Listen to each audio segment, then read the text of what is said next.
Hello guys, പതിവ് പോലെ തന്നെ ഉച്ചയ്ക്ക് ഞാൻ ഇങ്ങനെ നടന്നു വരുവാണ് കേട്ടോ. നല്ല വെയിലുണ്ടായതുകൊണ്ട് ഞാൻ കുട പിടിച്ചിട്ടുണ്ട്. ഇപ്പോൾ കുട പിടിക്കാതെ ആരും നടക്കത്തില്ല ഗൈസ്. ഞാൻ അപ്പോൾ ഷോയൊക്കെ കാണിച്ച് ഇങ്ങനെ നടക്കുകയാണ്. അപ്പോൾ റോഡിലൊന്നും ആരും ഇല്ല കേട്ടോ. വെയിലായതുകൊണ്ട് തന്നെ ഒറ്റ മനുഷ്യനെ കാണാനില്ല. ഞാൻ ഏകാന്തം ഇങ്ങനെ നടക്കുകയാണ് കേട്ടോ. വീട്ടിൽ ചെന്നപ്പോഴത്തേക്ക് തണ്ണിമത്തനാണ് കേട്ടോ ഇരുന്ന്. തണ്ണിമത്തിനകത്ത് കുറച്ച് പാലും ഒഴിച്ച് കുറച്ച് പഞ്ചസാരയും കൂടി ഇട്ട് നല്ല രീതിയിൽ പഞ്ചസാര ചേർത്തിട്ടുണ്ട് കേട്ടോ. നല്ല ദാഹം ഉണ്ടായതുകൊണ്ട് തന്നെ ഞാൻ പഞ്ചസാര എത്തി നല്ല രീതിയിൽ ചേർത്ത് അങ്ങനെ അടിച്ചെടുത്തിട്ടുണ്ട് കേട്ടോ. അപ്പോൾ അതൊരു മുന്തേ അങ്ങോട്ട് കുടിച്ച് കഴിഞ്ഞ് നടന്നുകൊണ്ടിരുന്നപ്പോഴാണ് കേട്ടോ നമ്മുടെ തത്തടപ്പൊന്നു എന്നൊരു ഗ്ലാസ് ചോദിച്ചത്. അങ്ങനെ തത്തടപ്പൊന്നും ജ്യൂസ് കുടിച്ച് തത്തടപ്പൊന്നും നടന്ന് ഇച്ചിരി ജ്യൂസൊക്കെ കുടിച്ചുകൊണ്ടിരിക്കുകയാണ് കേട്ടോ. അപ്പോഴത്തേക്ക് നമ്മുടെ അരി വെന്തില്ലായിരുന്നു, അപ്പം വേവുന്നേ ഉള്ളായിരുന്നു കേട്ടോ. അപ്പം കുറച്ച് നേരം കളക്ഷൻസൊക്കെ നോക്കിക്കൊണ്ടിരുന്നു. അനീത്തിയുടെ കുറച്ച് ഹീലുള്ള ചപ്പൽ ചെരുപ്പാണ് കേട്ടോ.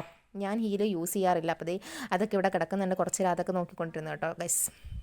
പിന്നെ നല്ല ക്ഷീണം ഉണ്ടായതുകൊണ്ട് ഒന്ന് കിടക്കാമെന്ന് വിചാരിച്ച്, പിന്നെ ഒന്ന് വിചാരിച്ച് പുറത്തോട്ടൊന്ന് പോയിട്ട് വരാം കേട്ടോ. അങ്ങനെ പുറത്തോട്ടൊന്ന് ഇറങ്ങിയപ്പോഴത്തേക്ക് നല്ല ക്ലൗഡ് അടിച്ച കണക്ക് എന്തോ ഒരുമാതിരി മഞ്ഞ് കണക്ക് കിടക്കുകയാണ് കേട്ടോ. സംഭവം മുകളിൽ നിന്ന് പൊടി വന്ന് വീഴുന്നതാണ്, അത്രത്തോളം പൊടിയാണ് കേട്ടോ. അപ്പോൾ മുകളിൽ പെയിൻ്റ് അടി നടക്കുകയാണ്. ഈ സൈഡൊക്കെ നല്ല രീതിയിലൊന്ന് അടിക്കാനുണ്ടായിരുന്നു. അപ്പോൾ അതൊക്കെ ഒന്ന് അടിച്ച് ഒന്ന് ഫിനിഷ് ചെയ്യുകയാണ് കേട്ടോ. അപ്പം വെളിയിലോട്ട് ഇറങ്ങുമ്പോഴേ അങ്ങ് ചൂടടിക്കുകയാണ്. അപ്പോൾ ഞാൻ ഇനി അകത്തോട്ട് കയറി ഗൈസ്. അപ്പം അകത്തോട്ട് ഒന്ന് താഴോട്ട് ഇനി പോയി കുറച്ച് നേരം ഒന്ന് വിശ്രമിക്കണം. അങ്ങനെ ഞാൻ കുറച്ച് നേരം ഒന്ന് കടന്നിട്ടുണ്ട് കേട്ടോ. അപ്പം പിന്നെ എണീച്ച് വന്നപ്പോഴത്തേക്ക് കണ്ണാടി ഒന്നിട്ട് നോക്കിയതാണ് കേട്ടോ. തത്രപ്പൊന്നിൻ്റെ കണ്ണാടി ഞാനൊന്നിട്ട് നോക്കിയതാണ് ഗൈസ്, എങ്ങനെയുണ്ട് കൊള്ളാവോ. അപ്പോൾ അതൊക്കെ ഇട്ട് ഞാൻ കുറച്ച് നേരം ഷോ കാണിച്ച് അടക്കം നടന്നു കേട്ടോ. അപ്പം ഇതിട്ടപ്പോഴത്തേക്ക് എന്തോ ഒരു ഭംഗി പോലൊക്കെ തോന്നുന്നുണ്ട്, പക്ഷേങ്കിൽ കുഴപ്പമില്ലാന്ന് തോന്നുന്നു. അങ്ങനെ അതൊക്കെ ആയിട്ട് ഇങ്ങനെ കുറച്ച് നേരം നടന്നപ്പോഴത്തേക്ക് നമ്മുടെ പാല് ഞാൻ അടുപ്പത്ത് വെച്ചിട്ടുണ്ടായിരുന്നു. പാല് തിളക്കുകയാണ് കേട്ടോ, ചായ കൊടുക്കാനും വേണ്ടിയിട്ട്. അപ്പോൾ നമ്മുടെ ചായ റെഡി ആയിട്ടുണ്ട്. അപ്പോൾ നമുക്കിനി ഇത് പണിക്കാർക്ക് കൊടുക്കാം കേട്ടോ. അപ്പോൾ അവരവിടെ നിന്ന് പണിയാണ്, കഷ്ടപ്പെട്ട് പണിയാണ്. അപ്പോൾ ഞാൻ ചായ വിളിച്ച് ഉമ്മയുടെ കൊടുത്തു കേട്ടോ. ഉമ്മ ചായ കൊടുക്കുകയാണ്. അപ്പോൾ അവരൊക്കെ ചായ ഒന്ന് കുടിക്കാൻ പോവാണ് കേട്ടോ. അപ്പോൾ എല്ലാവരും ചായയൊക്കെ കുടിക്കുന്നുണ്ട്. പിന്നെ നമ്മുടെ ഈ സൈഡിലത്തെ സാധനങ്ങളൊക്കെ ഒരുവിധം ഒന്ന് ഒതുക്കി വെച്ചിട്ടുണ്ട് കേട്ടോ. അത് കഴിഞ്ഞിട്ട് ഞങ്ങൾ ടെറസിലോട്ട് വന്നത് ഉമ്മയും ഞാനും കൂടെ കിടന്ന് വീഡിയോസൊക്കെ ഒന്ന് എടുക്കുമായിരുന്നു കേട്ടോ. ഉമ്മ ക്യാമറയ്ക്കകത്ത് നോക്കി എന്തൊക്കെയോ പറയുന്നുണ്ട് ഗൈസ്. അപ്പോൾ ചെറുക്കൻ അവിടെ നിന്ന് ഒരു സൈഡിൽ കുരുത്തക്കേട് കാണിച്ചുകൊണ്ടിരിക്കുകയാണ്. അതൊക്കെ കഴിഞ്ഞ് ഈവനിങ് ആയപ്പോഴത്തേക്ക് ഞങ്ങളൊന്ന് പുറത്തോട്ട് പോവാണ് കേട്ടോ ഗൈസ്. അപ്പം ഞാനും ഉമ്മയും സിസ്റ്ററും വാപ്പായും ഉണ്ട്. അപ്പോൾ എല്ലാവരും കൂടെ ഒന്ന് പുറത്തോട്ട് പോവുകയാണ്. കുറച്ച് സാധനങ്ങളും ഷോപ്പിങ്ങും ഒക്കെ ഉണ്ട് കേട്ടോ. കുറേ നാളായി സാധനങ്ങൾ എന്തൊക്കെയോ അനിയത്തിക്കൊക്കെ മേടിക്കണമെന്ന് പറയുന്നുണ്ട്. അപ്പോൾ അതിനൊക്കെ ആയിട്ട് നമ്മളൊന്ന് പുറത്തോട്ട് പോവുകയാണ് കേട്ടോ. അപ്പം പുറത്തോട്ട് പോകുമ്പോഴത്തേക്ക് നല്ല ട്രാഫിക്കും കാര്യങ്ങളുമാണ് കേട്ടോ. നല്ല ട്രാഫിക് ഉണ്ട്. അപ്പം അതൊക്കെ കഴിഞ്ഞ് ആദ്യമേ വന്നത് പെയിൻറ്റ് കടയിലോട്ടാണ് കേട്ടോ. പെയിൻറ്റ് കട പെട്ടെന്ന് അടയ്ക്കുന്നതുകൊണ്ട് തന്നെ വാപ്പ ആദ്യമേ പെയിൻറ്റ് കടയിലോട്ട് കയറി കുറച്ച് പെയിൻറ്റ് എടുക്കാനുണ്ടായിരുന്നു. അതിനൊക്കെ വേണ്ടിയിട്ട് അവിടെ പോയി നിൽക്കുന്നുണ്ട്, എന്തൊക്കെയോ ചോദിക്കുകയൊക്കെ ചെയ്യുന്നുണ്ട് കേട്ടോ. എനിക്കാണെന്നുണ്ടെങ്കിൽ ഉറക്കം വന്നിട്ട് പോയി. അത് കഴിഞ്ഞ് എന്നെ ബ്യൂട്ടി ഷോപ്പിലോട്ടാണ് കേട്ടോ കയറിയത്. കുറച്ച് പ്രൊഡക്ട്സ് ഒക്കെ മേടിക്കാനുണ്ടായിരുന്നു. അപ്പോൾ 2-3 കടയിൽ കയറി. ആദ്യത്തെ ഷോപ്പിൽ ഇവിടെയാണ് കേട്ടോ കയറിയത്. അപ്പം അത്യാവശ്യം നല്ല തിരക്കും കാര്യങ്ങളും ഒക്കെ ഉണ്ട്. പിന്നെ ഞാൻ കമ്മൽ സെക്ഷനിലോട്ട് വന്നപ്പോഴത്തേക്ക് നല്ല അടിപൊളി കമ്മൽ കേട്ടോ. ഒരുപാട് കളക്ഷൻസ് വന്നിട്ടുണ്ടായിരുന്നു.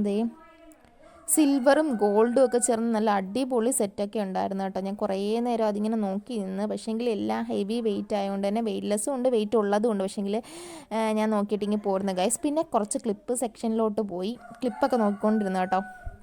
അപ്പോൾ എല്ലാം ഒരുപാട് കളക്ഷൻസൊക്കെ ഉണ്ടായിരുന്നു. അതൊക്കെ കഴിഞ്ഞൊന്ന് പുറത്തോട്ട് ഇറങ്ങാൻ പോയപ്പോഴാണ് കേട്ടോ വാതിലിൽ തന്നെ വാലന്റൈൻസ് ഡേയുടെ കുറേ സാധനങ്ങളൊക്കെ ഇരിക്കുന്നു കേട്ടോ. ഗിഫ്റ്റ് കൊടുക്കാൻ പറ്റിയ നല്ല ഒരുപാട് കളക്ഷൻസൊക്കെ ഉണ്ടായിരുന്നു. ഇത് നമ്മുടെ ഫെവി എന്തോ ഒരു സംഭവം അത് വെച്ചുണ്ടാക്കിയ എന്തോ ഒരു പ്രൊഡക്ട്സ് ആയിരുന്നു കേട്ടോ. കൊള്ളായിരുന്നു. പിന്നെ നിങ്ങൾക്ക് കാണിച്ചു തരാനുള്ള ഒരു വെപ്പ് മുടിയായിരുന്നു കേട്ടോ. ഇതിന് 2500 രൂപയാണ് റേറ്റ് പറഞ്ഞത്.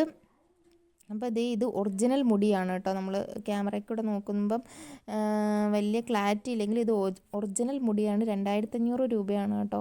6000 വരെയൊക്കെ റേറ്റ് പോകുന്നതുണ്ടായിരുന്നു. ഒരുപാട് കളക്ഷൻസ് ഉണ്ട് കേട്ടോ. ഇതൊക്കെ ഫാബ്രിക്കാണ്. മറ്റേ ഇത് രണ്ടും ഒറിജിനൽ മുടിയാണ് കേട്ടോ. ബാക്കിയെല്ലാം ഫാബ്രിക്സ് ആണ്.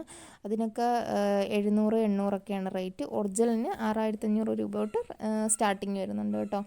അപ്പോൾ അതൊക്കെ ഒന്ന് എടുത്ത് വെച്ച് നോക്കി കേട്ടോ ഗൈസ്. എല്ലാവരും ഇപ്പം ഒറിജിനൽ മുടി ഏതാ വെപ്പ് മുടി ഏതാണെന്ന് അറിയാൻ വയ്യാത്ത അവസ്ഥയിലാണ് കേട്ടോ. അപ്പോൾ അതൊക്കെ കുറേ നേരം നോക്കിയിട്ടുണ്ടായിരുന്നു. ഇതെനിക്ക് ഇഷ്ടപ്പെട്ടു. ഇത് ഫാബ്രിക്കാണ് കേട്ടോ. അത് കൊള്ളായിരുന്നു. പിന്നെ അതും പിന്നെ ആ ഒരു നല്ല ലെയറായിട്ട് കിടക്കുന്ന ഈ ഒരു മുടിയും കൊള്ളായിരുന്നു കേട്ടോ. പിന്നെ ഒറിജിനലിനൊക്കെയായി വെല്ലുന്ന ഫാബ്രിക് ഉള്ളപ്പോൾ നമ്മൾ ഈ ഒറിജിനൽ മേടിക്കാൻ നിൽക്കൂ ഗൈസ്. അപ്പോൾ അതൊക്കെ കഴിഞ്ഞ് പുറത്തോട്ട് ഇറങ്ങാൻ നേരം എന്തേ വീണ്ടും ഒരു സാധനം കണ്ട്. ഇതാണ് നമ്മുടെ ജെല്ല് ടൈപ്പ് എന്തോ ഒരു ഗിഫ്റ്റ് കൊടുക്കുന്നൊരു സംഭവമാണ് കേട്ടോ.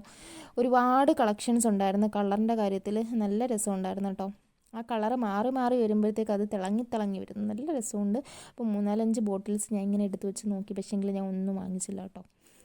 വേറെ എന്തൊക്കെയോ പ്രൊഡക്ട്സ് കുറച്ചൊക്കെ മേടിച്ചതേ പുറത്തോട്ട് ഇറങ്ങിയതേ. നല്ല ഭംഗിയുണ്ട് കേട്ടോ. കയറി വരുമ്പോഴേ ഈ സ്പോഞ്ച് കണക്കത്തെ ഗിഫ്റ്റ് കൊടുക്കാൻ പറ്റിയ കുറേ ഐറ്റംസ് ഒക്കെ കിടക്കുന്നുണ്ടായിരുന്നു. പിന്നെ അത് കഴിഞ്ഞ് നമ്മൾ സ്റ്റുഡിയോയിലോട്ട് വെച്ച് പിടിച്ചു കേട്ടോ. സ്റ്റുഡിയോയിൽ പോയി കുറച്ച് സാധനങ്ങളൊക്കെ മേടിക്കാനുണ്ടായിരുന്നു. പിന്നെ കുറേ പെർഫ്യൂംസും കാര്യങ്ങളൊക്കെ ഉണ്ടായിരുന്നു കേട്ടോ. എനിക്ക് വലുതായിട്ട് അങ്ങോട്ട് ഇഷ്ടപ്പെട്ടില്ല. പിന്നെ ഈ ചെയിനും കാര്യങ്ങളൊക്കെ നോക്കിക്കൊണ്ടുവന്ന് പിന്നെ കുറേ ഡ്രസ്സ് ഐറ്റംസ് കുട്ടികളുടെ ആയാലും എല്ലാം ഉണ്ടായിരുന്നു കേട്ടോ. അങ്ങനെ അതൊക്കെ ഇങ്ങനെ നോക്കി നിൽക്കുമ്പോഴാണ് നമ്മുടെ മെയിൻ ഐറ്റം ലിപ്സ്റ്റിക്കും ഒക്കെ കിടക്കുന്നത് കേട്ടോ. ഇതൊക്കെ 99 രൂപയാണ് റേറ്റ് വരുന്നത്. പിന്നെ ഈ ഷർട്ടിൻ്റെ കളക്ഷൻസിലോട്ട് പോകുകയാണെന്നുണ്ടെങ്കിൽ അതേപോലെ തന്നെ ടോപ്പ് ഐറ്റംസ് ഒക്കെ ആണെന്നുണ്ടെങ്കിൽ 800 രൂപയ്ക്കൊക്കെ നല്ല അടിപൊളി ക്വാളിറ്റി ഐറ്റംസ് ഒക്കെ ഉണ്ടായിരുന്നു കേട്ടോ. എല്ലാം കാണാൻ നല്ല രസമുണ്ട്. അതേപോലെ തന്നെ നല്ല ക്വാളിറ്റി ഉണ്ട്. 899 രൂപയ്ക്കൊക്കെ നല്ല പ്രൊഡക്ട്സ് ആണ് കേട്ടോ. പിന്നെ അത് കഴിഞ്ഞ് സ്റ്റുഡിയോയിൽ നിന്ന് പാൻസ് ഒക്കെ വാങ്ങിയിട്ടുണ്ടായിരുന്നു കേട്ടോ. അതൊക്കെ കഴിഞ്ഞ് നമ്മൾ വേറൊരു കടയിലോട്ട് കയറി. അതൊക്കെ കഴിഞ്ഞ് പിന്നെ ദേ ഫുഡ് കഴിക്കാനും വേണ്ടി കൊച്ചൊരു കടയിലോട്ടാണ് കേട്ടോ കയറിയത്. സംസമിലോട്ട് കയറി അനിയത്തി ഒരു ഷവർമ്മ മേടിച്ചിട്ടുണ്ടായിരുന്നു.